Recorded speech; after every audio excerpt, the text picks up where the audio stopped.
Hello! Today I wanted to review the Funto watercolor journal. These are sold either as singles or in sets of 2, so I got a set of 2.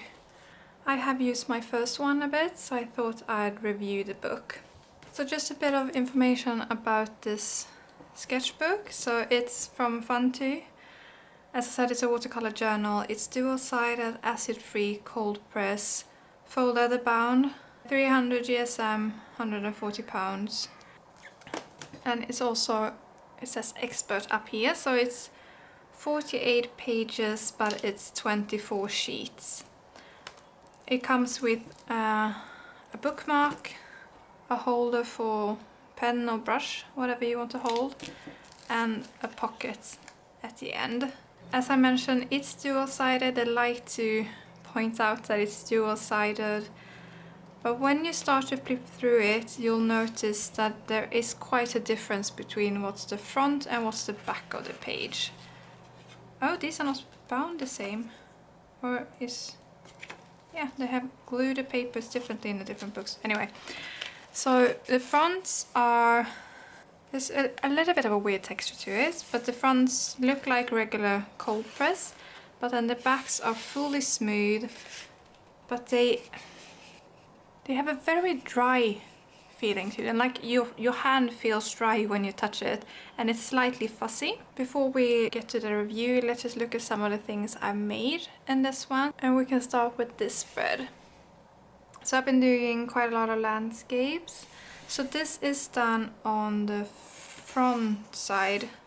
These are the front sides of the pages, but they warp a bit, but they dry flat. So you can also tell when you've only worked on one side of the paper, it gets like a bow across the entire page, but then once you paint on the other side, it does flatten out. Here you can see that I only painted, I taped off the edges, and I only painted in the center, and these pages have warped quite a bit. I don't know if you can see, maybe if I open a couple, you can see the warp there. But I think that's mostly because I didn't paint up to the edges, so it would have flattened out a bit if I had. So I'm not too bothered about that. So it is still a decent book, and I am quite enjoying using it. But I thought we would get into some of the goods and some of the bads. So as I said, it does.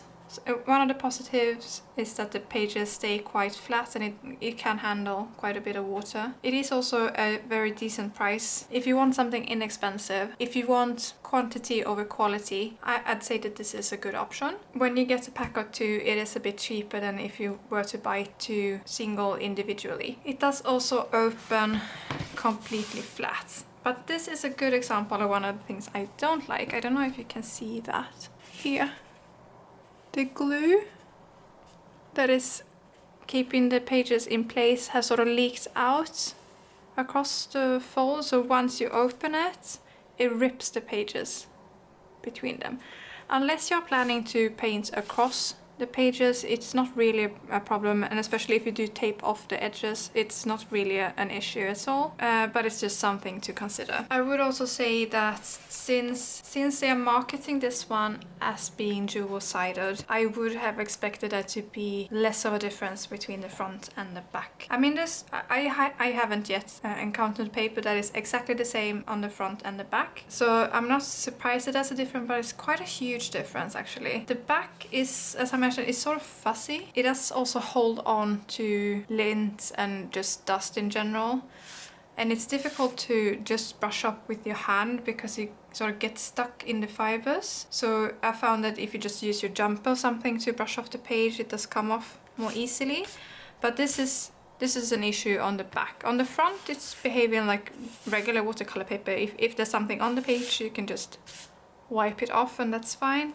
But it does stick on the back a bit more than it does on the front. The main issue I have with the back side is that it's somehow clogging erasers. I didn't know that this could happen, but let me just erase a bit so you can see. So let's do a quick test. So this is just a regular mechanical pencil and a regular eraser. So you can see that it's quite clean. So let's go to the last page. So this is the front. Let's scribble a bit. And then erase. So that erases perfectly, and you can see that my eraser is still quite clean. But if we then flip this page and do the same on the back.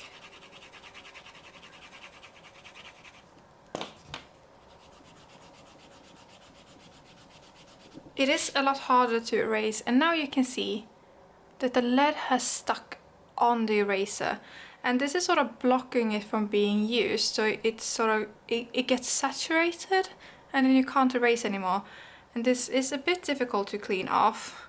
I mean, you can rub it a bit with your finger. This wasn't a lot of, but yeah, I had this problem every time I want to erase something on what's the back, it clogs my eraser. I found that it works a bit better with kneadable erasers, but I'm just gonna guess it still gets stuck.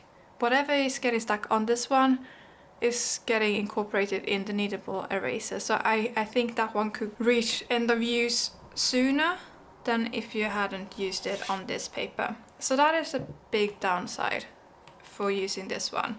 So I don't enjoy erasing on this paper. Because the back of the page is a bit fuzzy, it is a bit more difficult to get precision on the back because the fibers sort of make the paint run a bit. Not a lot, but it's difficult to be as precise. So if we can just get an example. So if you can look at this edge, so this was taped off, and you can see that it's quite clean. And if you then just go to the next page, so this is taped off exactly the same, but using the back of the side. So you can see that there's a bit of leakage along the edge. So this edge isn't as clean. You can see it a bit more here.